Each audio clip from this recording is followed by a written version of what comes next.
I don't think two parents need to wake up every night to help the baby, right? And as my former boss always used to say, sleep when the enemy sleeps, and so it was a big shock to the system. I just had no idea, to be honest, what I was doing. You're not going to, I think you even said, like, you're not going to help me, or can you help me, or something. Yeah. They were like, no, bye, we got Yeah. much more important things to do. Yeah. I mean, my biological clock was ticking way before that. That's why we got a dog. Doesn't everybody? Ryan, I have a question for you. Yeah. What's 1 + 1? 3. No, 1 + 1 is 25. 25. Yeah, because when you have one child and then you have another child, it does not equal 2 or even 3. It equals 25. You think so? I think so. I thought it was really easy. You thought it was really easy. Welcome or welcome back if you've seen us before. My name is Julie. This is Ryan, and we're on a mission to help parents not feel like they're so much in the dark. I coach moms to go from feeling overwhelmed, stressed, maybe confused with what decision to make next about their children, and to feeling like they can actually feel confident in their decisions.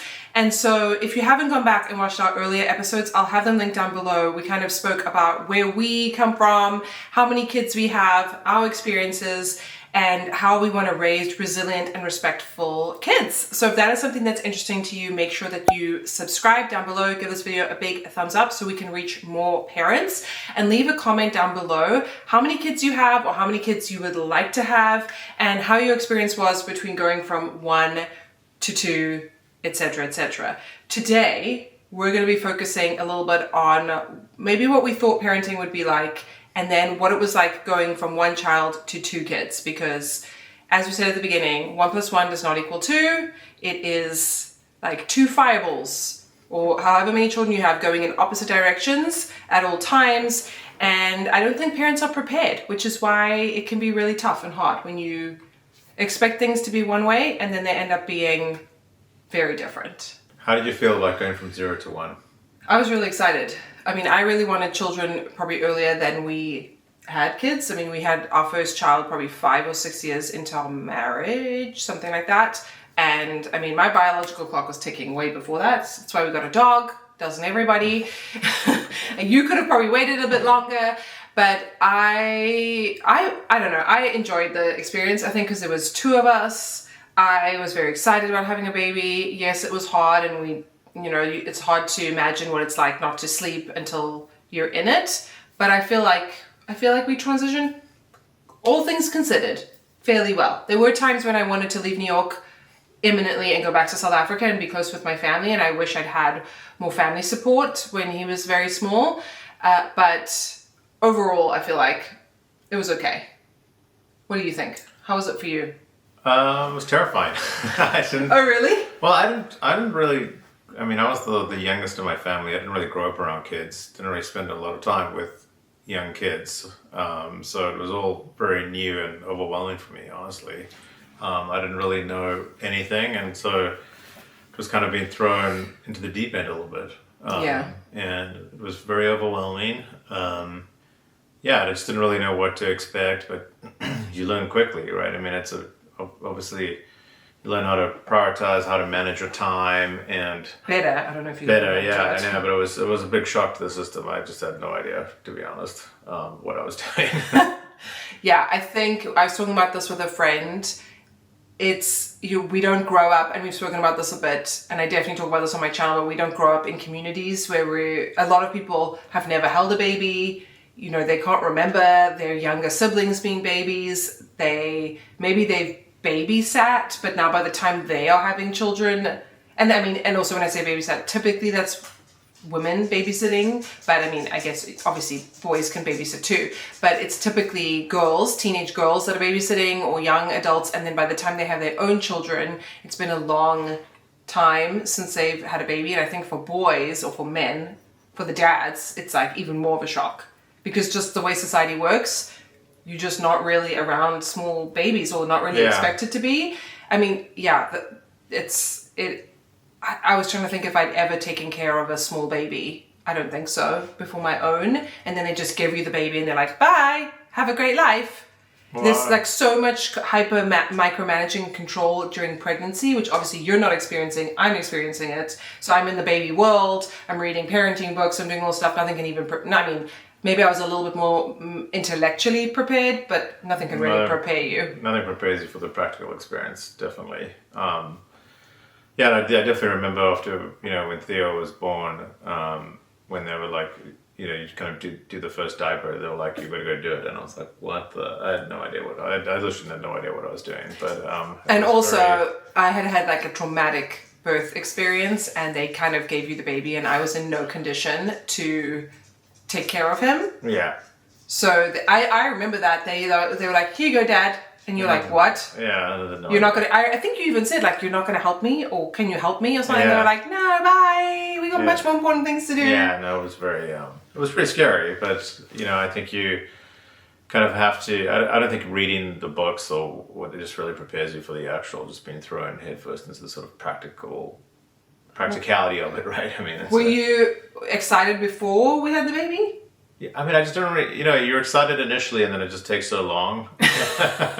And you're like, it's just like, you kind of just get used to your wife being pregnant and you kind of just move along and then suddenly it's like, oh, well, this is actually happening, Especially when you've gone from 0 to 1. It's different once you already have kids. Then you're like, oh, wow, now I know what it's going to be like.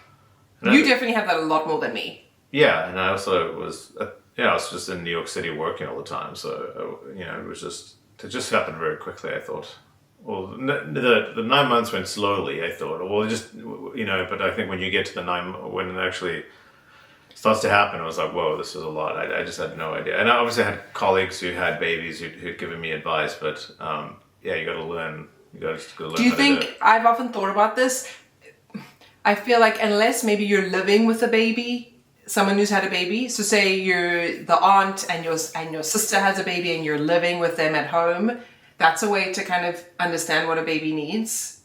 But there's really no, okay, I'm not being articulate. There's no way to prepare yourself for having a child until you have the child. But if there was a way, the only thing I can think of is if you are living in a household with someone who has a baby. Because as you said, your colleagues have babies. You never saw those babies. You didn't really see them with the babies. You weren't spending a night with them with the baby. You weren't spending any amount of time. Maybe you see them with their little baby at a restaurant and the baby sleeps through the whole meal right in the beginning. Yeah. But you don't see the schlepping and the sleepless nights and the crying and the trying to feed them and... Yeah, and I think I just had never had zero experience of being around babies, so I was always kind of nervous. Because, you would always try and... Whenever our friends had a baby, you'd be like, Ryan, hold the baby. And I'd be like, oh my God, I don't want to hurt the baby. Or drop the baby. Or I just was super stressed out about it. I remember when your sister had a baby, and she's quite a bit older than you, but she was in South Africa. So again, like, it's not helpful in terms of... But I remember I was like, hold the baby. And you were like, I don't want to hold the baby. But that's so crazy. I mean, do you think we should be working towards helping parents, helping people, young adults, who will eventually become parents... we should be having babies around them more? Well, I think that's why we're putting this content out there where people can sort of learn from other people's experiences. But I think in many cases I think parenting is the true on-the-job learning experience. I don't know how much it can really prepare you for the sleepless nights and the sort of frantic, nature of being so overwhelmed at the beginning. Yes. So that being said then, shouldn't a second baby be easier? I think it is easier from the point of view of like you're not worried about what to do. Like I've got this, but even then you forget everything. Like I think your brain does a very good job of tricking you because you don't really remember that like how hard it actually is. I feel like you remembered how hard it was. Yeah, but even then, it's different, and also you learn the hard way that whatever works for the first child doesn't really work for the second child, and they're all very different. Not, yeah, they're all very different, sort of black boxes that respond to different, stimuli differently, and you can't. It's different Morse code that you have to enter into them. Because you're like, oh, this is how we used to get. Theo to bed, and then when you did with Lily our second, it was like, no, that doesn't work, and they're all very different, and so it's a very humbling experience, to be honest. It's like you have to figure out how to problem solve all these things again, and but you get to a point of like you can take the training wheels off, I think, and it's more you get more confident, but even then there's still situations that came up and we like had no idea what to do, and you have to kind of figure things out, you know. Yeah, I mean, as they get older, you're dealing with different dynamics between them, and just logistically having two kids, and you just feel like you never get a break because you get one to go to bed and then the next one's up, and you don't have the perspective when you only have one kid. You don't have the perspective about how easy that is until you have the second one, and you're like, I did not appreciate this first one. Just like how you didn't appreciate having no kids and the amount of free time that you have. You know, I remember having no children, working a lot, but thinking like, wow, I'm so exhausted. No, not until you have a kid. And then maybe you go back to work and you're working and have a kid, or then you're working and have a kid, and then you decide to be crazy and you have another kid. It's interesting. I always used to say that I wanted like third parent energy for the first child. I wish there was a way to bottle that up and sell it. That's not possible though. You just have to really go through the trenches. And I think if you are going from 0 to 1, like maybe you're watching this and you're pregnant and you're like, what's it going to be like, or you're anxious about it or whatever, I think getting into a mindset of it's going to be an on-the-job learning, I'm going to make mistakes, but I'm going to learn from them, is a good mindset to be in. And also really being humble. Like, you don't know what it's like until you are the sole person responsible for that child 24/7. And it's just different. It's different from babysitting. It's different from being someone's aunt. It's different from seeing babies in a restaurant and thinking that you understand. That's why I think people find it so infuriating when people who don't have children try and give advice, because it's just one of these things that, like many things in life, but it's specifically this pain point of you don't really understand what life is like until you experience it yourself, or what the situation is like until you have it. Yeah, but I think that whole, when I said the transition from 1 to 2, where you had you realize they respond to different things. Even the advice you give, you know, whatever our parenting style works is not going to work for everyone, or whatever the, you know, how we got them to sleep, or how we got them to, you know, eat food initially, or do baby led, you know, it's also different, right? And so that's what I think is so fascinating about raising children, is that even though you have a very specific thing that maybe worked for your 1, 2, or 3 kids, and it's not going to work. It's going to work very differently in another family, and so you almost have to, I think, have this sort of problem-solving mindset of like, oh, I have to be willing to try different things, or get different things to work, right? And so, yeah, you just have to watch videos like this and learn from other people, and then see in your gut what's going to work with you, because there's no magic answer to it all. Yeah, I mean, some people will say and choose to believe that the perfect parent is lined with the perfect child, or, you know, you're perfect for each other. You have a child that is made for you and here to teach you specific lessons, and you're here to guide them and steward them in this life. There's that element.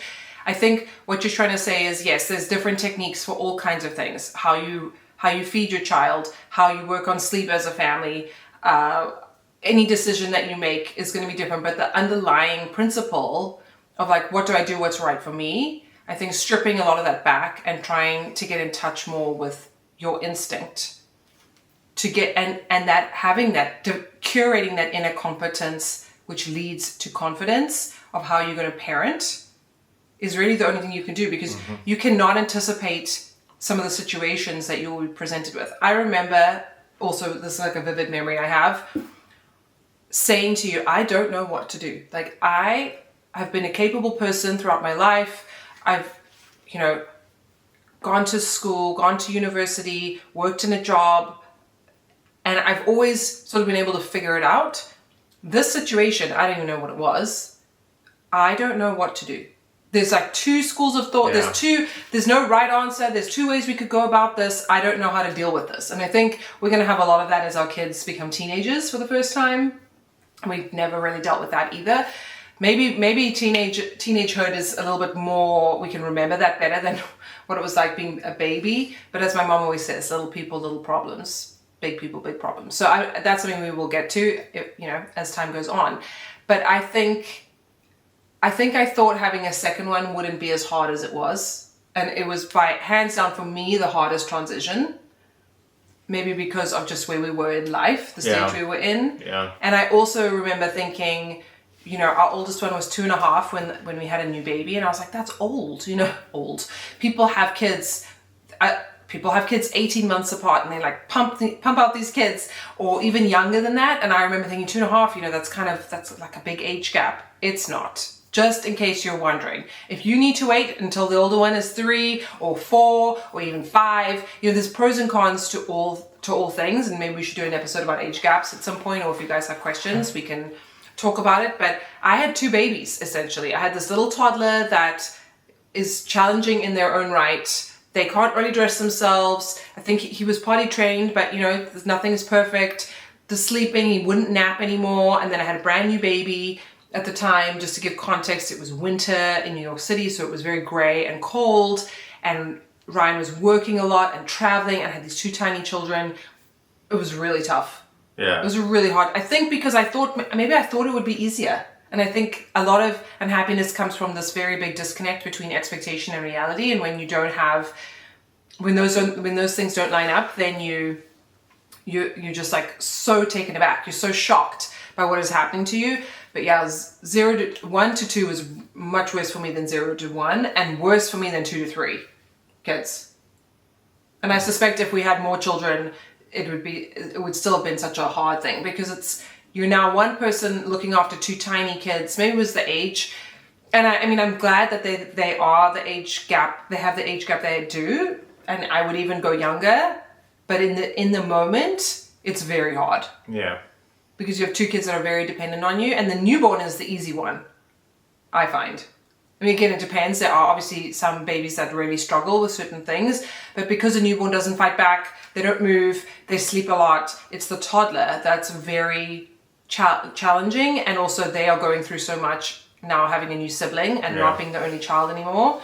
And I feel like our toddler did pretty well. Like, he's very even keeled, so he took the transition on as well as we could have expected him to, and it was still very hard. But I do think the main sort of indicator of whether you find having children, if you find it easy, quote unquote, is whether your kids sleep or not. And so our first one didn't sleep that well, and we had to learn the hard way of how to get him to sleep. And that's probably a topic for another episode. But I just think it was. He slept okay. Yeah, I remember it being really tough, and I think especially around that time. When Lily was born? Yeah, he was just waking up a lot. Yeah, I know. It was just. I don't remember that. You're just exhausted with. You're just exhausted by life. I do remember he didn't nap anymore. Yeah. So a lot of kids will nap until 3 years old, maybe even longer than that. And what would happen is, he wouldn't nap as a 2.5-year-old, not consistently. Like, if we went in the car for a drive, maybe he probably would have fallen asleep.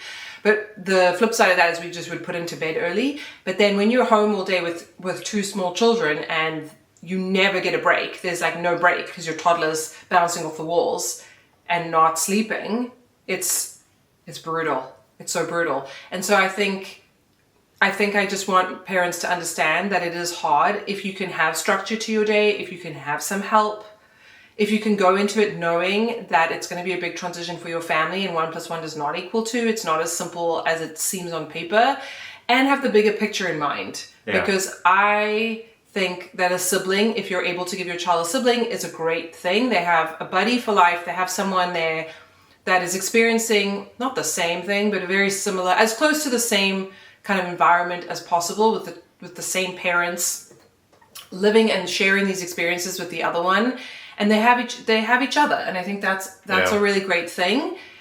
If that's an option for your family, but knowing that you as the parent are things that are worth doing in life are often very tough, and it was really hard. Yeah, definitely. Do you have any? Would you do anything different? Would you do anything differently? Or how would you have prepared, now that you have perspective, like we talk about third parent energy for the first child, could apply that to the second child too. What would you do differently?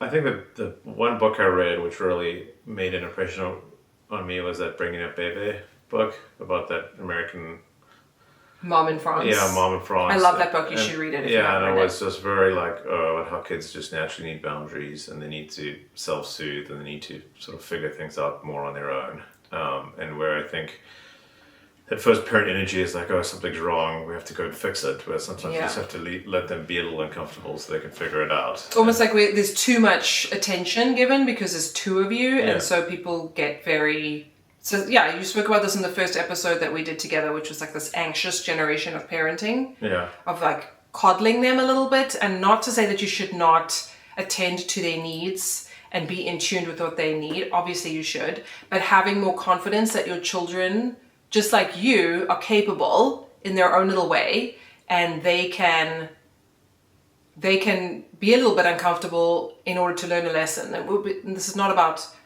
not being neglectful or anything like that. It's just, and I think once you have the second kid, you have that perspective of like, you cannot be with both children at once. Yeah. The baby's going to have to be on the playmat by herself for a little bit while you go and like sort out a bathroom disaster with your 2-year-old, or the 2-year-old screaming for food or snacks or something.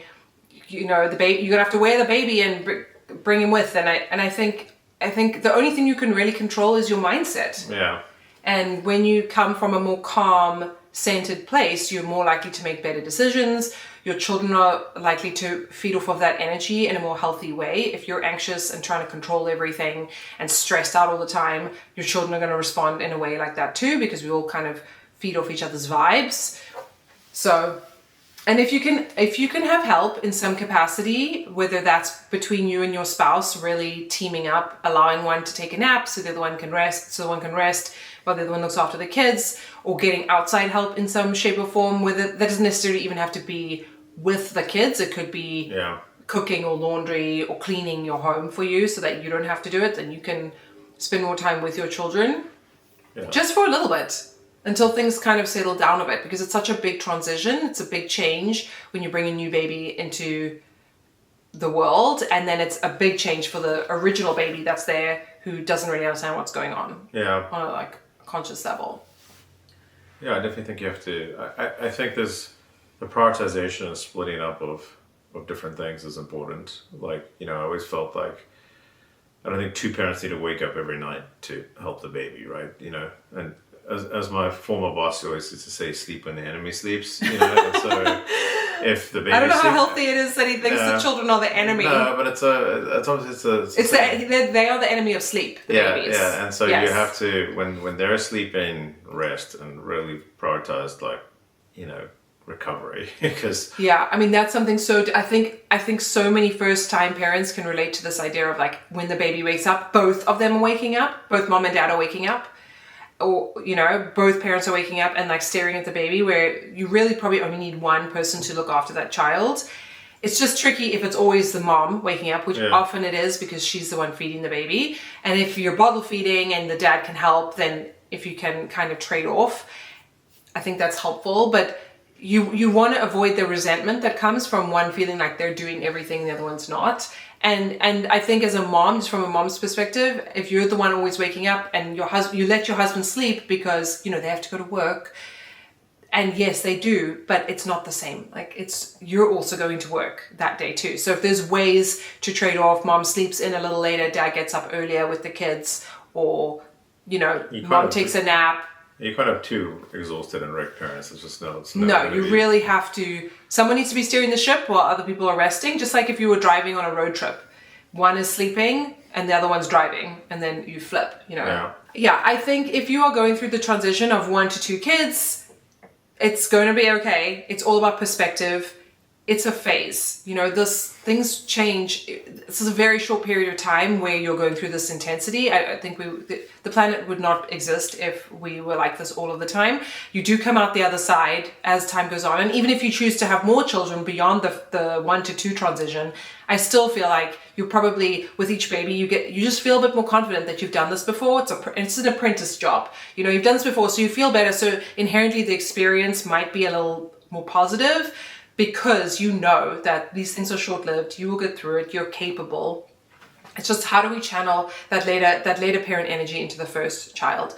But yeah, I think it's a good topic of conversation. I would love for you guys to let me know if this is something that you have experienced and where you are struggling in your parenting journeys right now. We would love to be able to answer questions. So if there's anything that you have burning that you want to ask, you can ask anything. Nothing's off the table. I'm curious to see what you guys will come up with. Please leave those questions down below in the comments. Make sure that you subscribe if you are here for raising resilient, respectful, kind people in the world, humans. Heaven knows the world needs that. Give this video a like so more parents can see this and feel supported, because it can be very lonely raising children in modern society. Thank you so much for being on my channel again. Happy to be here. Give this video a thumbs up if you want to see Ryan again. Oh no, I hope there's some thumbs up. Anyway, and we can't wait to see you guys in our next video. Bye. Bye.